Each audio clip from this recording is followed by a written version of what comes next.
하나님의 말씀을 우리 한번 한 목소리로 다 같이 읽겠습니다. 사무엘이 죽었으므로 온 이스라엘이 그를 두고 슬피 울며 그의 고향 라마에 장사하였고 사울은 신접한 자와 박수를 그 땅에서 쫓아내었더라.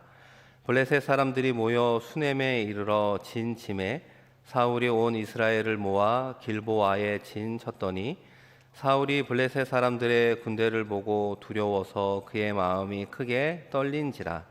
사울이 여호와께 묻자오되 여호와께서 꿈으로도 우림으로도 선지자로도 그에게 대답하지 아니하시므로 사울이 그의 신하들에게 이르되 나를 위하여 신접한 여인을 찾으라. 내가 그리로 가서 그에게 물으리라 하니 그의 신하들이 그에게 이르되 보소서 엔돌에 신접한 여인이 있나이다. 아멘. 우리 이 시간 함께 예배하는 분들을 바라보면서 한번 이렇게 인사하겠습니다. 사랑합니다. 축복합니다. 사랑합니다. 축복합니다. 오늘 말씀의 제목은 욕망을 쫓는 사람들입니다. 욕망을 쫓는 사람들이라고 하는 제목으로 주의 말씀을 전하도록 하겠습니다. 이 사람은 평생 물질, 권력, 명예, 사랑이나 행복을 쫓으며 욕망에 매달리는 것 같습니다. 그런데 문제는 무엇이냐? 그 욕망은 절대로 우리를 충족시켜 주지 못한다라는 것입니다. 여러분, 왜 그럴까요? 이 하나의 욕망이 충족되면 그 행복이 쭉 가면 되는데 더 큰 욕망이 우리를 유혹하고 그것이 충족이 되면 또 더 큰 욕망이 우리를 유혹하며 우리는 쫓아가려고 합니다. 결과적으로 이런 과정은 죽을 때까지 반복되기 때문입니다. 그런 면에서 우리에게 욕망은 무엇일까? 특별히 신앙생활을 하는 우리가 이 욕망을 어떻게 다룰 때 주님 안에서 진정한 행복을 누릴 수 있을까요? 그러기 위해서는 우리가 욕망이 무엇이고 욕망에 대한 바른 태도를 취해야 할 것입니다. 가장 먼저는 우리가 욕구와 욕망을 구분할 필요가 있습니다. 욕구라고 하는 것은 무엇입니까? 먹고 마시고 잠자는 것과 같아요. 그러니까 생물학적이고 본능적인 필요를 바라는 것이 욕구라고 하는 겁니다. 이런 욕구의 기본적인 공통적인 특징은 우리의 내부에서 만들어진다라고 하는 것입니다. 그러나 욕망은 욕구와 좀 달라요. 욕망은 어디서 만들어지느냐? 다른 사람들과의 관계를 전제로 한다는 것입니다. 다른 사람에게 인정과 평가를 받는 것이 욕망의 관점에서는 매우 중요하더라. 여러분, 칭찬은 고래도 춤추게 한다. 이런 책 들어보신 적 있으시죠? 꽤 오래전에 베스트셀러가 되어서 한국 사회에 칭찬 릴레이를 불러일으켰던 책 제목입니다. 그런데 놀랍게도 이 저서가 최근까지 스테디셀러가 되어서 100만 부 가량 판매하고 있다는 것입니다. 여러분, 이런 현상이 무엇을 우리에게 이야기합니까? 사람들은 여전히 칭찬을 통한 인정, 긍정적 평가에 목마르고 있구나. 그리고 동시에 반대로 타인에게 비난받기를 우리는 참 싫어하는 존재이구나. 이것을 대변합니다. 욕망은 내부에서 자연스럽게 나타나는 것이 아니라 다른 사람들과의 관계를 전제한다. 그리고 더 나아가 우리가 속한 사회 속에서도 이 욕망을 만들어내고 있다는 것입니다. 흔히 남자는 능력, 여자는 미모, 이것을 중시하는 사회적인 풍조가 이런 사회적인 욕망을 만들어낸다는 것입니다. 예를 들어 보면 한 남자가 이 아름다운 여자를 애인으로 삼고 싶어 한다고 생각해 보십시오.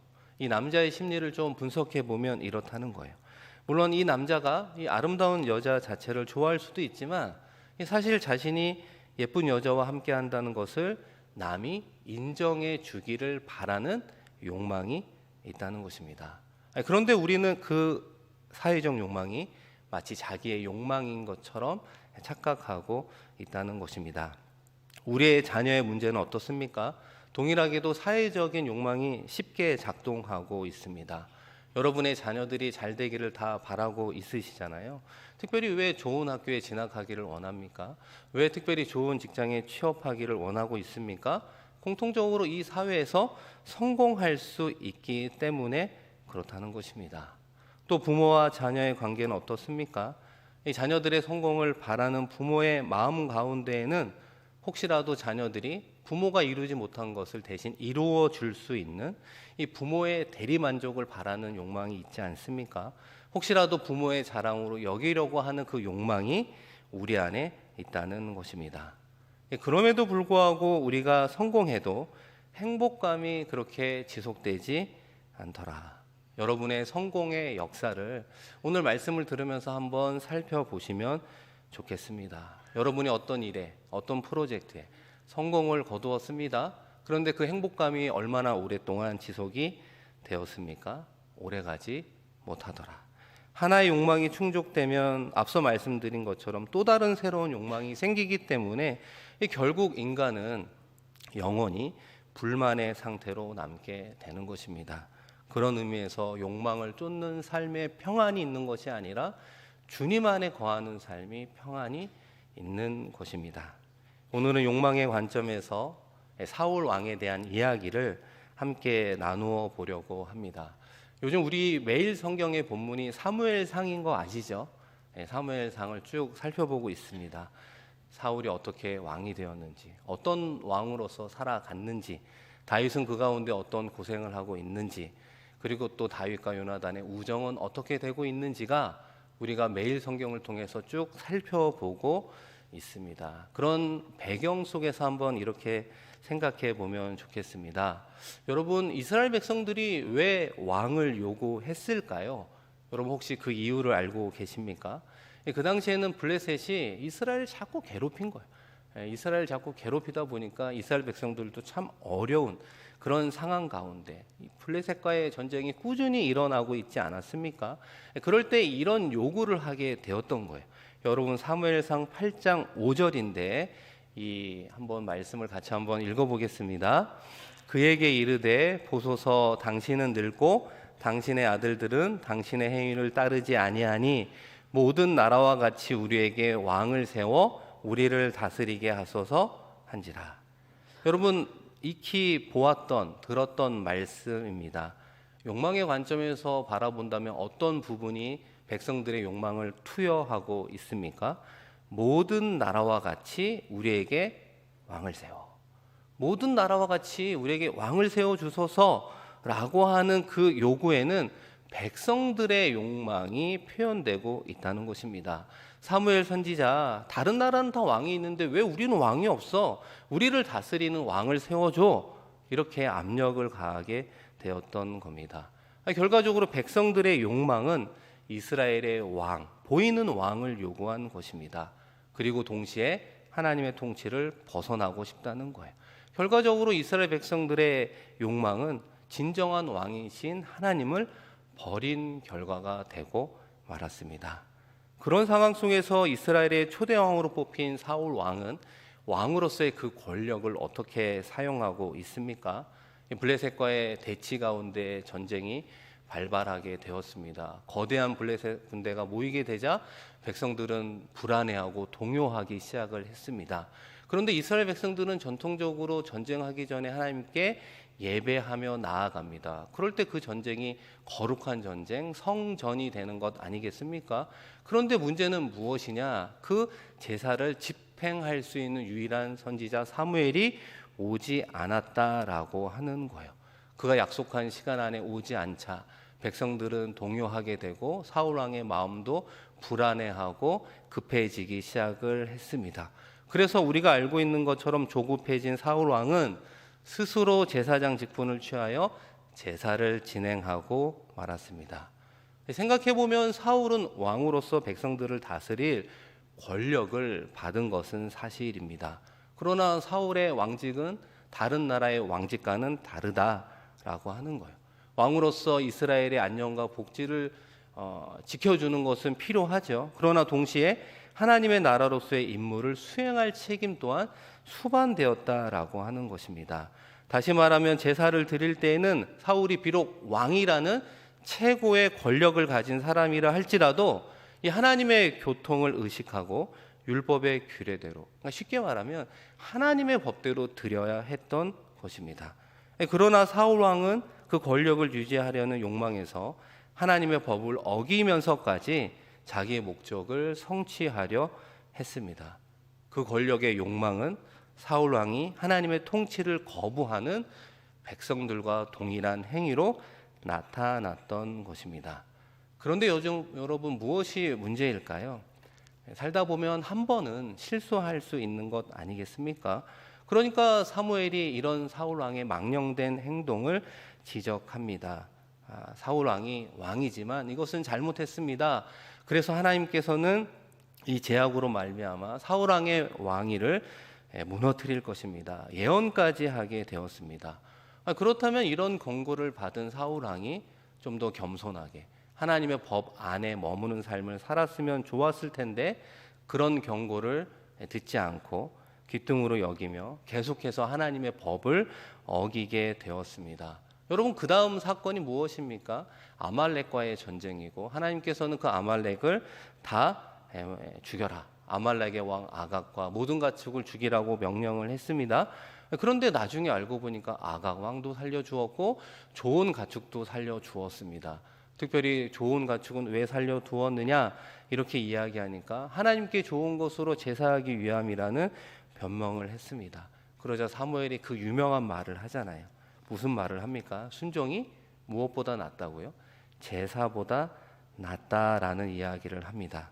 이 사울 왕은 자신의 권력의 욕망에 취해 점점 하나님의 법의 울타리로부터 벗어나고 멀어져 갔습니다. 그리고 마지막 그의 전투가 되었던 블레셋과의 전쟁을 앞두고 급기야는 누구를 찾아갔습니까?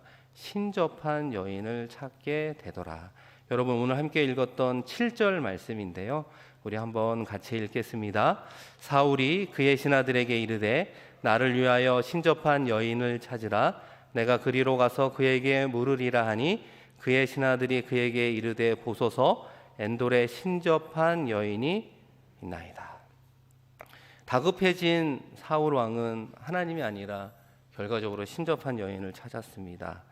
왜 찾았을까요? 이 전쟁의 승패가 어떻게 되는지, 혹시라도 내가 어떻게 해야 승리할 수 있는 전략이 있다면 무엇인지를 묻기 위함이었습니다. 사울 왕은 자신의 마지막 전투가 될 수도 있는 이 상황까지도 자신의 왕권, 이 권력을 놓치지 않으려고 하는 그 욕망에 취해 결과적으로 신접한 여인을 찾고 이것은 곧 하나님을 버린 결과가 되고 말았습니다. 사랑하는 성도 여러분, 욕망은 죄입니까? 그 질문 앞에 여러분 어떻게 대답하겠습니까? 우리가 살아가면서 늘 부족함을 느끼고 그것을 채우려고 우리는 노력하고 사실은 아둥바둥하며 살아갑니다. 그런 분야들이 참 다양하게 있잖아요. 정치와 경제와 과학과 예술과 종교 등 다양하죠. 그런 욕망이 있었기 때문에 여러 학문을 발전시켜 나갔습니다. 그 모든 것이 욕망을 충족하기 위한 일환이고 결과일 수도 있습니다. 우리의 삶에서 욕망은 분명 발전의 원동력이 되는 것 같습니다. 그렇다면 한 번 더 여러분에게 물어보겠습니다. 욕망은 죄입니까? 아닙니까? 사실 욕망 자체는 죄라고 말할 수는 없습니다. 욕망은 아까 말씀드린 것처럼 실현되려고 하는 강한 속성의 긍정적인 측면도 있다는 것입니다. 그러나 그 과정에서 욕망은 두 가지의 얼굴을 보이게 되더라. 하나는 선한 욕망의 얼굴이 분명히 있고요. 다른 하나는 잘못된 욕망, 악한 욕망의 얼굴을 띠고 있다는 것입니다. 우리가 이것을 한번 이렇게 생각해 보면 어떨까요? 우리는 물질을 많이 벌고 싶어하는 물질욕, 물질의 욕망이 있습니다. 그렇죠? 없으세요? 없으시군요. 네, 물질에 대한 욕구가 있잖아요. 욕망이 있지 않습니까? 그렇다면 여러분, 물질은 악한 겁니까? 선한 겁니까? 여러분, 디모데전서 6장 11절 말씀도 한번 같이 읽겠습니다. 이 돈을 사랑함이 일만하게 뿌리가 되나니 이것을 탐내는 자들은 미혹을 받아 믿음에서 떠나 많은 근심으로써 자기를 찔렀도다. 이 성경은 우리에게 정확하게 표현해 주는 것이 있죠. 돈, 물질 자체가 죄가 아니다라고 하는 거예요. 물질이 우리의 삶에 필요하다는 것 하나님도 당연히 알고 계십니다. 그러나 무엇이 죄가 된다고요? 물질을 하나님보다 더 사랑할 때는 모든 악의 근원이 되더라. 그러나 그 물질을 하나님의 영광을 위해, 하나님의 나라의 사업을 위해, 선교를 위해, 어려운 이웃을 위해서 사용하고 그 물질의 사용 결과 많은 영혼들을 주님께로 인도한다면 그 물질의 사용은 선한 것이 된다라고 하는 것입니다. 사랑하는 성도 여러분, 욕망의 사회 속에 우리는 속해 있습니다. 그런 사회 속에서 신앙의 길을 잃지 않으려면 어떻게 살아가야 되겠습니까? 예수님께서는 산상수훈 가운데 우리에게 유명한 이런 말씀을 하셨습니다. 마태복음 7장 13절 14절인데요. 좁은 문으로 들어가라. 멸망으로 인도하는 문은 크고 그 길이 넓어 그리로 들어가는 자가 많고 생명으로 인도하는 문은 좁고 길이 협착하여 찾는 자가 적음이라. 아멘. 여러분, 이 말씀을 볼 때 어떻게 해석을 하느냐? 1차적으로는 영혼 구원의 관점으로 생각합니다. 다시 말하면 예수 그리스도를 구주로 믿고 따르는 길이 생명의 길이라고 하는 거예요. 좁은 길인데 생명의 길이고 찾는 이가 적다. 그럼에도 불구하고 왜 우리가 그 길을 걸어가야 됩니까?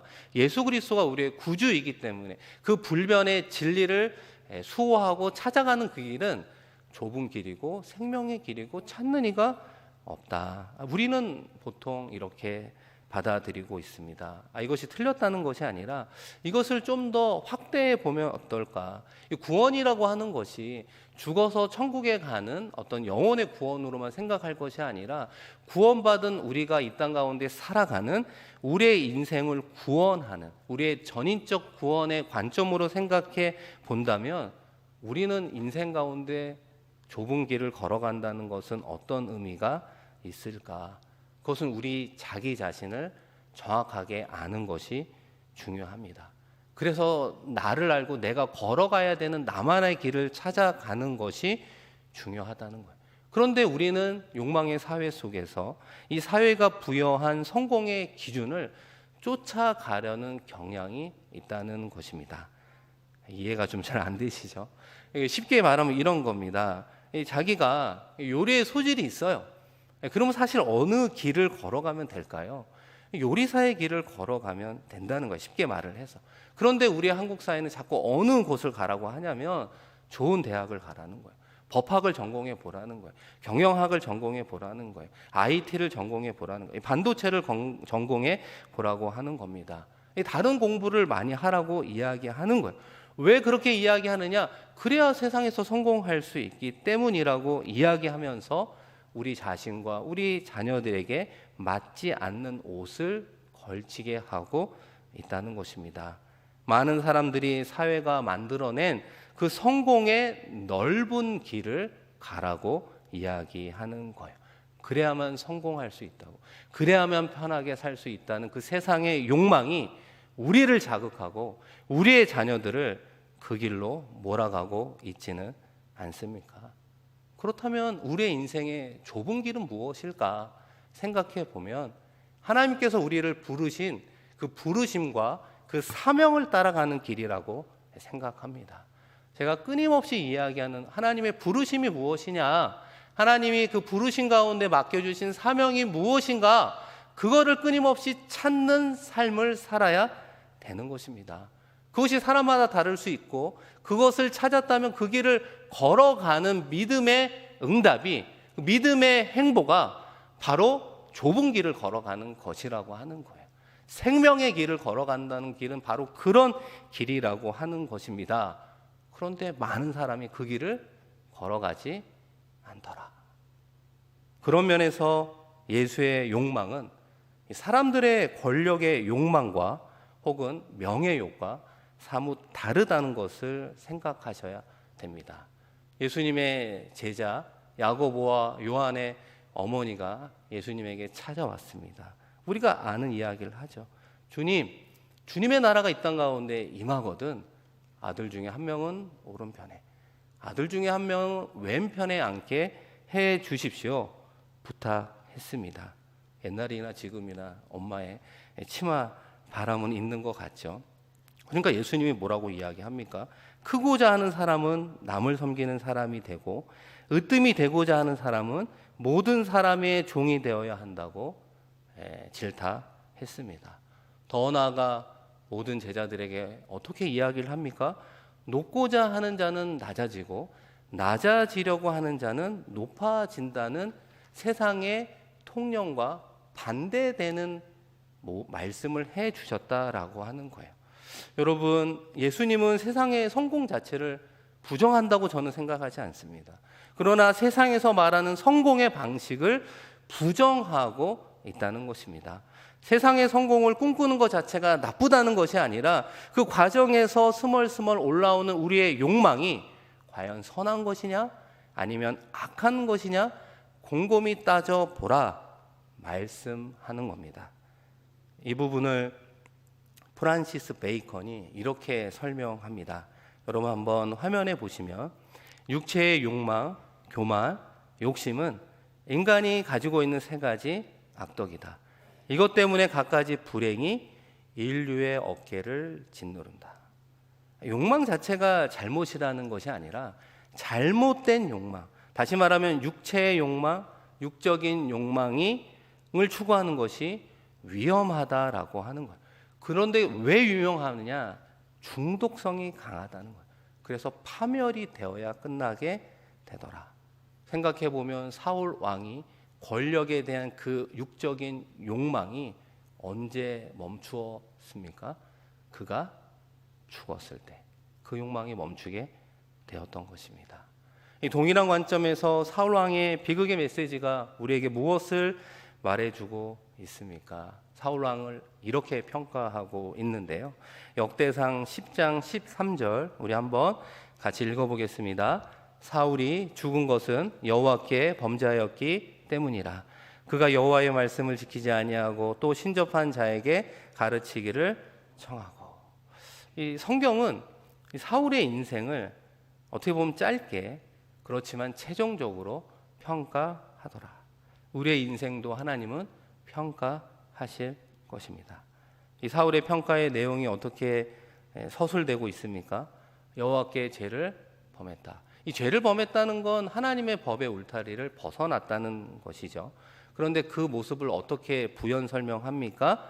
하나님의 말씀을 지키지 않았다. 하나님의 말씀을 지키지 않은 게 하나님의 법의 울타리를 벗어난 모습이라고 하는 거예요. 그거의 가장 나쁜 것이 무엇이었다? 하나님이 아니라 신접한 여인을 찾은 것이다. 이게 성경에 대한 사울의 평가라고 하는 겁니다. 사울의 잘못된 행위는 여러 가지로 표현이 다양하게 되지만 그 모든 행동의 원인은 그의 권력만을 유지하려는 악한 욕망, 육적인 욕망에서 기인한 것입니다. 결과적으로 왕으로서 백성들을 다스리는 권력의 욕망을 온전히 하나님의 뜻대로 컨트롤하지 못할 때 개인뿐만 아니라 이스라엘 공동체 전체가 얼마나 큰 위험에 빠지게 되었는가를 말해주고 있습니다. 사랑하는 성도 여러분, 우리와 우리의 자녀의 삶에서 이 땅 가운데 욕망을 잘 컨트롤할 수 있는 그런 준비가 되어 있지 않은데 혹시라도 사회의 높은 자리를 차지하고 우리가 흔히 말하는 성공을 경험하는 것이 정말 하나님의 복이라고 생각하십니까? 그렇지 않다는 거예요. 그것이 결국에는 개인에게 독이 되고 더 나아가 그 공동체의 악이 될 수 있다는 거예요. 사울 왕의 비극적 스토리는 우리에게 그것을 영적 교훈으로 남겨주고 있습니다. 그래서 여러분 잘 생각해 보면 하나님이 사울 왕은 좀 급하게 세운 면이 있었잖아요. 그런데 왜 다윗 왕은 13년의 도망자의 시간을 허락하셨을까요? 왜 하나님만을 바라보는 그 훈련을 지독하게 그에게 시킨 이유가 바로 여기에 있는 것입니다. 욕망이 나쁜 것은 아니지만 무엇을 위한 욕망인가? 그것이 중요합니다. 육적인 욕망은 물질적인 안락과 쾌락을 추구하며 오로지 자기 혼자만 잘 되고 잘 살려는 욕망이라고 정의할 수 있습니다. 반면 거룩한 욕망, 영적인 욕망은 정신적 기쁨과 바른 몸가짐을 추구하며 다른 사람과 더불어 살려는 욕망이라고 또한 정의할 수 있습니다. 문제는 무엇일까요? 우리가 이 두 욕망 사이에서 고뇌하고 있다는 것입니다. 철학자 파스칼은 팡세에서 자신을 이렇게 표현하고 있습니다. 화면을 보시면요. 나의 가슴 속에는 두 개의 혼이 살며 서로 떨어지려고 서로 반발한다. 한 혼은 강한 애욕에 사로잡혀 억센 관능으로 현세에 집착하고, 또 한 혼은 억지로 이 속세를 떠나서 높은 선인들의 영계로 올라간다. 이 표현을 되게 좀 어렵게 했지만 결국 무엇을 이야기하고 있습니까? 영적인 욕망은 아무리 지나쳐도 잘못될 것도 없고 후회할 일도 없지만, 육적 욕망은 지나치면 후회하게 되고 고통의 나락에 빠지게 된다는 것입니다. 사랑하는 성도 여러분, 세상에 속해 있기에 세상의 다양한 분야 속으로 하나님의 자녀들인 저와 여러분이, 그리고 여러분의 자녀들이 진출해야 합니다. 그런데 왜 진출해야 될까요? 그 이유와 목적이 개인의 영달을 위한 육적 욕망의 산물이 되어서는 안 된다는 것입니다. 우리는 왜 사회 각 분야에 진출해야 되는 것입니까? 하나님의 영광을 위해, 하나님 나라의 복음을 위해서라는 거룩한 욕망을 쫓는 자연스러운 결과가 되어야 한다는 것입니다. 그런 면에서 여러분은 어떤 욕망의 소유자입니까? 여러분은 지금 어떤 욕망을 쫓아가고 있습니까? 혹시라도 육적 욕망을 쫓고 있지는 않습니까? 아니면 거룩한 영적인 욕망을 쫓는 사람들입니까? 함께 기도하겠습니다. 우리 이 시간 말씀을 기억하며 우리의 삶의 자리를 뒤돌아 보았으면 좋겠습니다. 2022년 벌써 6월의 시간을 보내고 있는데, 6월의 시간을 뒤돌아보며 우리는 어떤 욕망을 쫓아가고 있습니까? 세상과의 관계인 육적인 욕망을 키우며 살아가고 있지는 않습니까? 혹시라도 하나님의 관계인 영적인 욕망을 키워가려고 우리는 애쓰고 있었습니까? 이 시간은 내민한 마음을 아시는 주님 앞에 우리의 생각과 마음을 솔직히 고백하며 다시 한번 회개할 부분이 있다면 회개하고, 더 나아가 거룩한 영적인 욕망이 부족하다면 그것을 더하여 주셔서 우리의 개인과 속한 공동체를 살리는 하나님 나라의 일꾼과 자녀로 우리에게 맡겨주신 부르심과 그 사명에 맞는 삶을 살아가겠노라고 다짐하는 이 시간이 되었으면 좋겠습니다. 이 시간 마음 모아 말씀을 기억하며 하나님께 기도하겠습니다. 하나님 아버지, 이 시간 2022년 6월을 보내고 있습니다. 정말 너무나 빠른 시간의 흐름 속에 우리가 있구나 생각하게 됩니다. 지난 6월을 바라보며 우리는 어떤 아버지의 욕망을 쫓으며 살아가고 있었습니까? 나의 육신의 욕망을 쫓아 살아가는 우리의 연약함이 있다면 용서하여 주시고, 다시 한번 하나님과의 관계 속에 우리의 마음을 주시는 영적인 욕망, 아버지의 그 사명을 쫓아가는 우리의 인생이 되게 하여 주시옵소서. 거룩한 영적인 욕망이 아버지 하나님 세상의 육적인 욕망보다 크게 하여 주셔서 우리의 삶이 나를 넘어 우리의 공동체를 살리고 하나님의 나라를 세워가며 하나님께 영광이 되는 삶을 살아가는 데 쓰임받을 수 있는 우리들과 우리의 자녀들의 인생이 되게 하여 주시옵소서. 예수 그리스도가 우리를 하나님의 자녀 삼기 위해 모든 것을 십자가에서 피 흘려 죽으시고 우리에게 허락해 주셨던 것처럼 피 한 방울도 남기지 않으시고 우리에게 온전한 구원을 위해서 허락해 주신 그 보혈이 우리의 생각과 계획과 우리의 마음과 우리의 욕망까지 적시어 주셔서 정말 하나님의 영광을 위해서 쓰임받는 우리들의 남은 인생 되어질 수 있도록 주님 역사하여 주시옵소서. 아버지 하나님, 2022년 남은 6개월을 살아가는 우리의 시간 속에 주님의 영광을 위해서 믿음의 일보를 내드릴 수 있는 우리들의 삶이 될 수 있도록 주님 역사하여 주시옵소서.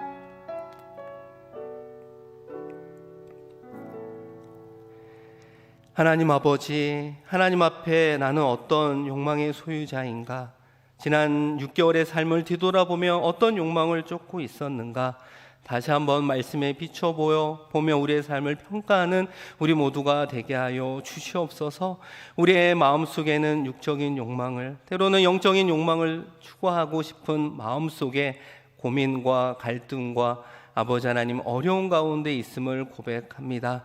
세상과의 관계인 육적인 욕망보다 하나님과의 사랑의 관계인 영적인 욕망, 하나님께서 주신 사명을 이루어 가려는 더 큰 마음의 소유자로 승리하게 하여 주시옵소서. 우리가 남은 6개월을 보내면서 속한 공동체 생명을 살리고 영혼을 주님께로 인도하며 선한 영향을 끼치는 승리자가 되게 하여 주옵소서. 감사드리며 귀하신 예수 그리스도의 이름으로 축복하며 기도드립니다. 아멘.